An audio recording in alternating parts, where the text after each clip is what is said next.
എല്ലാവർക്കും നമ്മുടെ byte of ബ്ലെസ്സിങ്ങിലേക്ക് സ്വാഗതം. ഇന്ന് നമ്മൾ ഉണ്ടാക്കാൻ പോകുന്നത് സദ്യക്ക് വിളമ്പുന്ന കട്ടിപ്പരിപ്പാണ്. ഇത് പലർക്കും ഇപ്പോഴും അറിയില്ല. ഈ കട്ടിപ്പരിപ്പ് ഉണ്ടാക്കുന്നത് നമ്മൾ സാധാരണ പരിപ്പ് കറി ഉണ്ടാക്കുന്നത് പോലെയല്ല. അതിന് വേണ്ടിയിട്ട് നമുക്ക് വേണ്ടത് ഈ പരിപ്പാണ്. ഇതിനെ മൂഗ് ദാൽ എന്ന് പറയും. ഈ പരിപ്പ് വളരെ ചെറുതാണ്.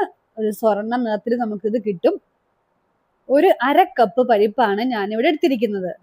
ഇത് നമുക്ക് 2 രീതിയിൽ നമുക്ക് വേവിക്കാൻ വെക്കാം. ആദ്യം പരിപ്പ് നന്നായി വറുത്ത് മാറ്റിയതിന് ശേഷം കഴുകി എടുത്തിട്ട് കുക്കറിൽ അടിക്കാം, ഒന്നാമത്തെ രീതി.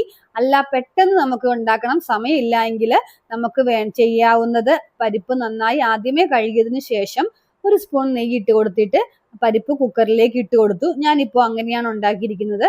എന്നിട്ട് ഇതുപോലെ ഇളക്കി കൊടുക്കുക. ഫസ്റ്റ് ഇടുമ്പോൾ പരിപ്പ് ഇങ്ങനെ സൈഡിലും അടിയിലൊക്കെ ഇങ്ങനെ പിടിച്ചിരിക്കുന്നതായിട്ട് തോന്നും. നമ്മളത് മീഡിയം തീയിലിട്ട് ഇളക്കിക്കൊണ്ടേ ഇരിക്കുക. കുറച്ചൊരു 5 മിനിറ്റ് ഇളക്കി കഴിയുമ്പോൾ നല്ലൊരു സ്മെല്ല്, നല്ല മണം വരാൻ തുടങ്ങും. അതിനുശേഷം ഇതുപോലെ നമുക്ക് പരിപ്പ് വിട്ട് വരും. ഒന്നൊന്നോടും മുട്ടാതെ നന്നായിട്ട് വിട്ട് നല്ലൊരു ഗോൾഡൻ ഡാർക്ക് കളറിലേക്ക് ഇത് വരാൻ തുടങ്ങും. ആ സമയത്ത് നമ്മുടെ പരിപ്പ് ഏകദേശം നന്നായിട്ട് ഫ്രൈ ആയി വന്നിട്ടുണ്ട്. അപ്പോൾ നമുക്ക് വെള്ളം ഒഴിച്ചു കൊടുക്കാം. ഒരു 2 ഗ്ലാസ് വെള്ളം ഒഴിച്ചു കൊടുത്തിട്ടുണ്ട്. അതിനുശേഷം ഇച്ചിരി മഞ്ഞപ്പൊടി, ഒരു 1/4 സ്പൂൺ മഞ്ഞപ്പൊടി ഇട്ട് കൊടുത്തു. അതിനുശേഷം ഇച്ചിരി ഉപ്പും കൂടെ ഇട്ട് കൊടുത്തിട്ട് നമുക്ക് ആവശ്യത്തിനുള്ള ഉപ്പും കൂടെ ഇട്ട് കൊടുത്തതിന് ശേഷം കുക്കർ അടച്ച് നമുക്കൊരു 4-5 വിസിലടുപ്പിക്കാം. അപ്പോഴേക്കും നമുക്ക് ബാക്കിയുള്ള കൂട്ട് റെഡിയാക്കാം. അതിന് വേണ്ടിയിട്ട് ഒരു അരമുറി തേങ്ങ എടുത്തിട്ടുണ്ട്. അരമുറി തേങ്ങയും അതിലേക്ക് നമുക്ക് ആവശ്യത്തിന് വേണ്ട പച്ചമുളക് എടുക്കാം. നമ്മുടെ എരിവിന് ആവശ്യത്തിനുള്ള പച്ചമുളക്.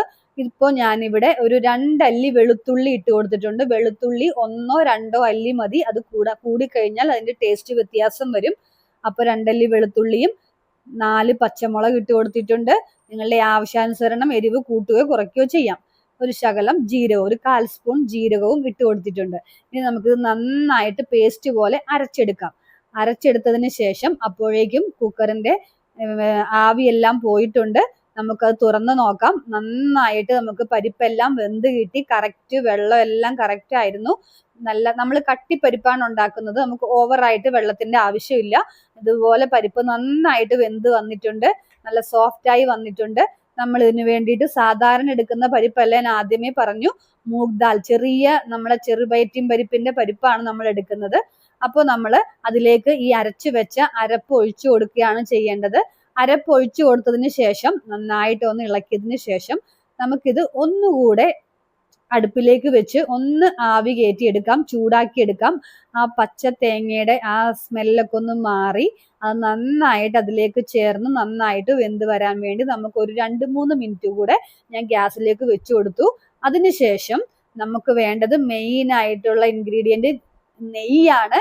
നല്ല ശുദ്ധമായ നെയ്യ് അതിലേക്ക് ഒരു 2 സ്പൂൺ ഒഴിച്ചു കൊടുക്കുക. അതിന്റെ മുകളിലേക്ക് അതിനുശേഷം കറിവേപ്പിലയും കുറച്ച് ഇട്ട് കൊടുക്കുക. ഇത്രയേ ഉള്ളൂ. നമ്മുടെ കട്ടിപ്പരിപ്പ് സദ്യക്കുള്ളത് റെഡി ആയിട്ടുണ്ട്. എല്ലാവരും ഇത് തീർച്ചയായിട്ടും ഉണ്ടാക്കി നോക്കണം. ഇപ്പോൾ നമ്മുടെ ഓണസദ്യ കഴിക്കേണ്ട സമയമായിട്ടുണ്ട്. ആർക്കൊക്കെ അറിയാത്തവരുണ്ടെങ്കിൽ തീർച്ചയായിട്ടും ഇങ്ങനെ ഉണ്ടാക്കി നോക്കാം. പെട്ടെന്ന് നമുക്ക് റെഡിയാക്കാവുന്നതേ ഉള്ളൂ. ഒരു 10 മിനിറ്റത്തെ ആ കാര്യമേ ഉള്ളൂ. നമുക്കിത് സെർവിങ് ബൗളിലേക്ക് മാറ്റാം. നമ്മൾക്ക് വളരെ ടേസ്റ്റിയും സ്വാദിഷ്ടവുമായിട്ടുള്ള കട്ടിപ്പരിപ്പ് ഇവിടെ റെഡിയായി കിട്ടി. അപ്പോൾ നമുക്ക് ഇനി മറ്റൊരു വീഡിയോയുമായിട്ട് വീണ്ടും കാണാം. അതുവരെ stay happy, stay blessed, by.